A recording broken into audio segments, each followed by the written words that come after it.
You find an ancestor in the 1850 Michigan census. The family story says that you descend from the founders of Massachusetts, but when you look for him back east, there's nothing. No birth, no marriage, no land record. It's like he appeared out of thin air. You have the story, you have the classic New England name, but the trail is broken. It is one of the most maddening brick walls in American genealogy. But what if the family story is true? That it just skipped a generation? What if your ancestor didn't go from Massachusetts to Michigan directly, but from Massachusetts to New York? And then his children moved to Michigan.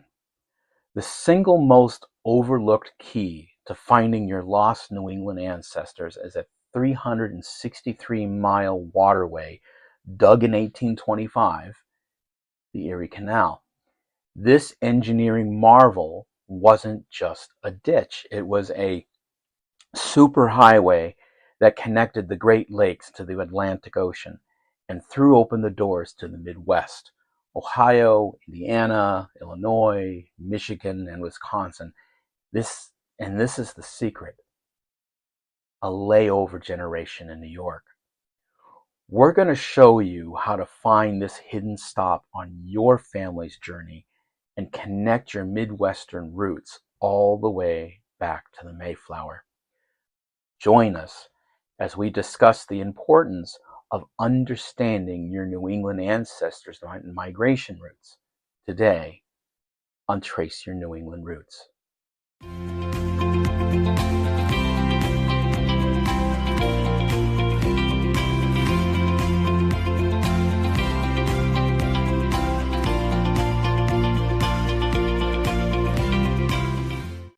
Hello, my friends.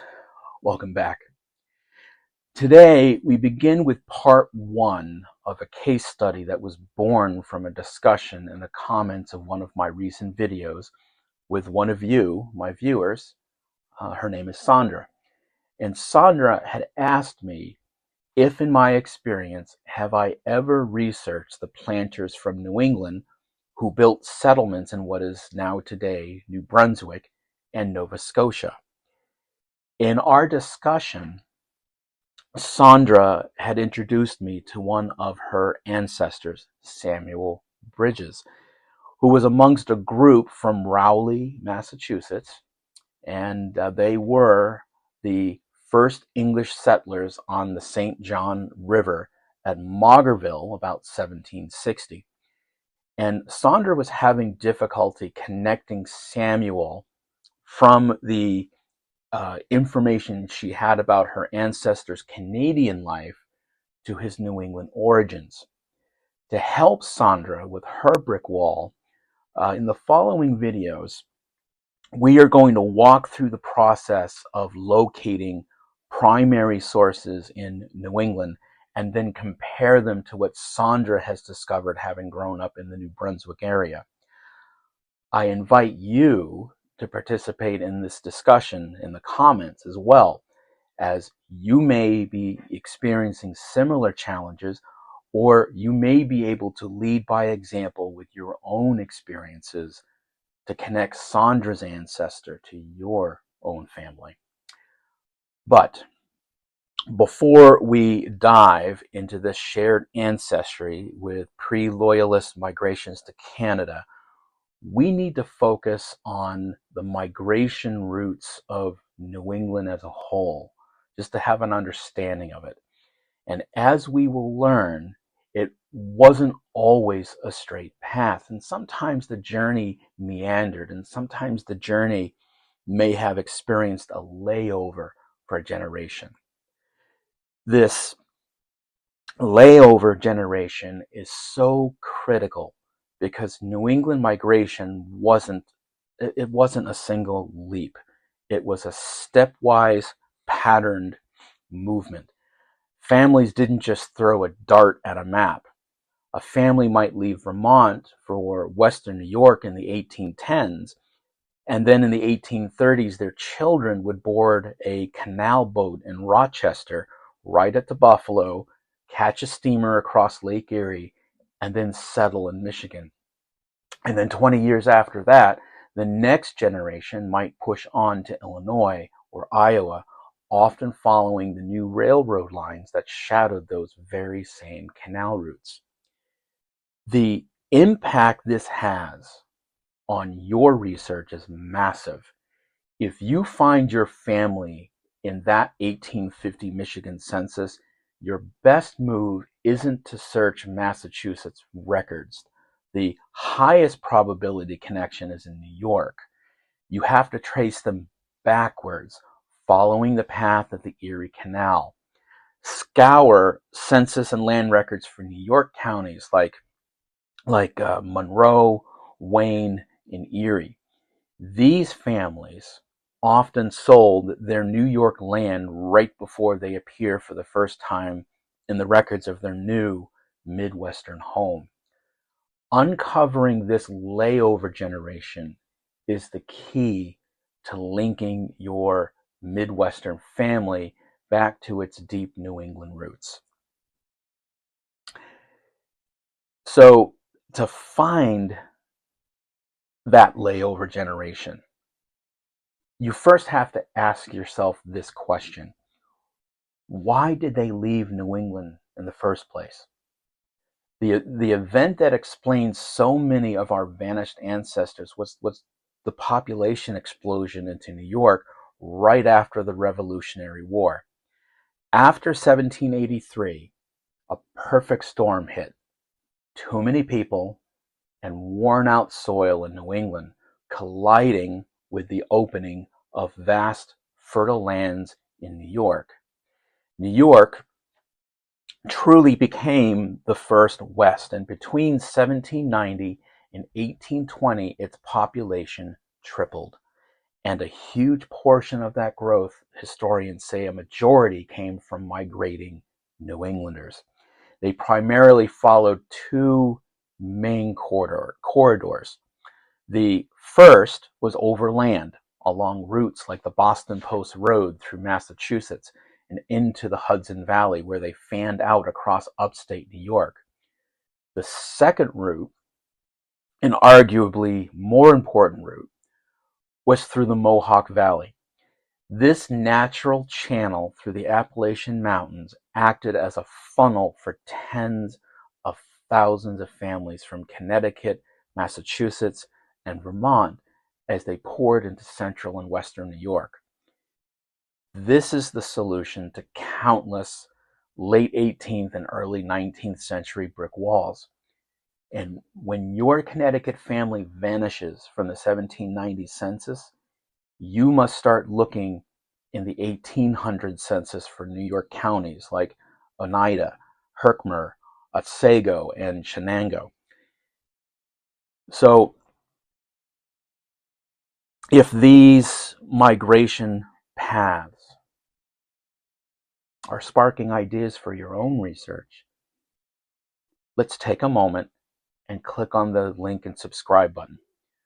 We release new videos every week to help you smash your own genealogical brick walls, and your support helps us to continue making this content for dedicated family historians just like you. Now, let's talk about the original push, the great migration of internal expansion. But to really trace these paths, we have to go back to where it all began, and that is the initial settlement of New England. The story starts with the Great Migration, and between 1620 and 1640, about 21,000 English Puritans, mostly traveling in complete family groups, crossed the Atlantic to build a new society. The incredible Great Migration Study Project, led for decades by Robert Charles Anderson, has worked to create a definitive account of how every one of these founding families made it to New England. If you have early colonial roots, this project is the foundation of your research. But as soon as these coastal towns were established, the pressure to expand started. And the first major migration wave wasn't out of New England, but within it. By the mid-1600s, just one generation after arrival, land in coastal towns like Boston and Salem and Rowley and Ipswich was already growing scarce. This sparked the first major internal migration, which was a push inland along river valleys. The most important of these was the Connecticut River Valley. Ambitious families from crowded coastal areas carved out trails like the Old Connecticut Path, seeking the fertile lands that would become Springfield, Massachusetts, as well as the Connecticut towns of Windsor, Wethersfield, and even the city of Hartford. Hartford, it's a city now. So if your family is in a coastal town in the 1630s and then gone by the 1650s, your next stop should be the earliest records of these new valley towns. So then how do you turn all this history into a practical research plan? You transform the historical patterns into a concrete hypothesis.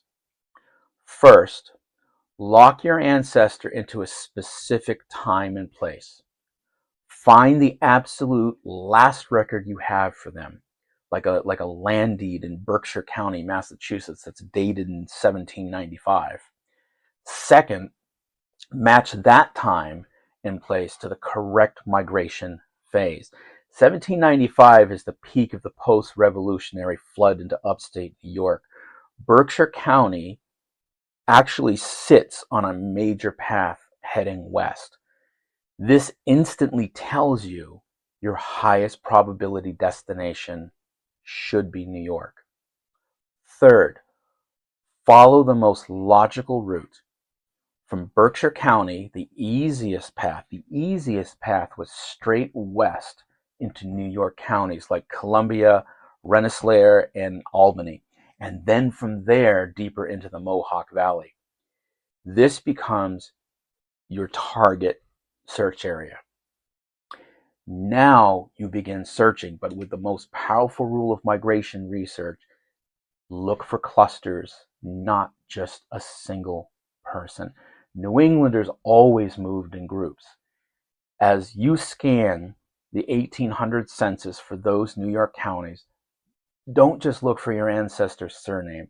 Look for the surnames of his neighbors from the 1790 Massachusetts census. Look for his wife's family name. When you then find a census page with 3, 4, or even 5 families who were all neighbors back in that Berkshire County town, well, folks, that's your breakthrough. That cluster is the evidence that finally bridges the gap and shatters the brick wall. So the next time you hit that dead end where your New England family seems to disappear, remember that the answer may not be in a vital records book. It's on the map. It's in understanding the powerful historical forces that pushed them from the coast, pulled them into New York, and then finally set them on canal boats headed for the Midwest. If you found this guide helpful, please take a moment to click the like and subscribe buttons. And if you really want to support the channel, consider using YouTube's new hype feature. It all helps the channel grow because it signals to the YouTube algorithm that you're enjoying the content. The algorithm will then recommend this video to other budding family historians and genealogists who are seeking similar content just like you. And be sure to participate in the comments below. I truly value your engagement in this community that I have with you, my viewers. I try to read and respond to every comment. It lets me know how I'm doing. It gives me recommendations for new content, just like this video, just like the series that we're beginning. And it lets me know what you're interested in seeing. And it allows me to answer the questions that you have. Finally, I am excited to announce another way my audience can support this channel, and that is by becoming a member in addition to subscribing. You can do so by clicking on the join button. Membership will give you access to, I'm working on member exclusive content, so that will be available to you, such as early access to videos before they become public. Also consider joining my Patreon and Substack.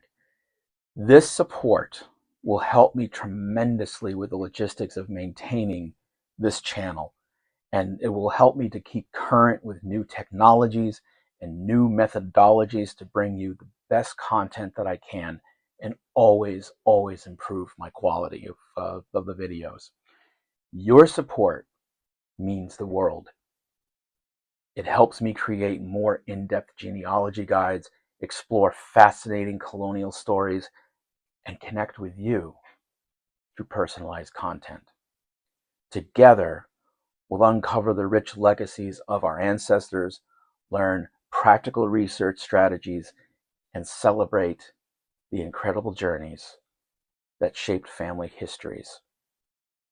And by understanding these patterns, you stop being just a genealogist and you become a historical detective, using the context of their lives to illuminate the path that they traveled. So, the next time your family vanishes, don't just search for a name. Look at the map.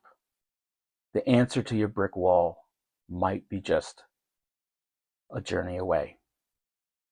Until next time, stay tuned for part 2.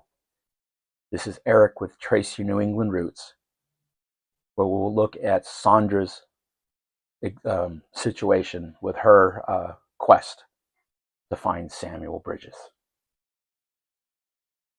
Take care.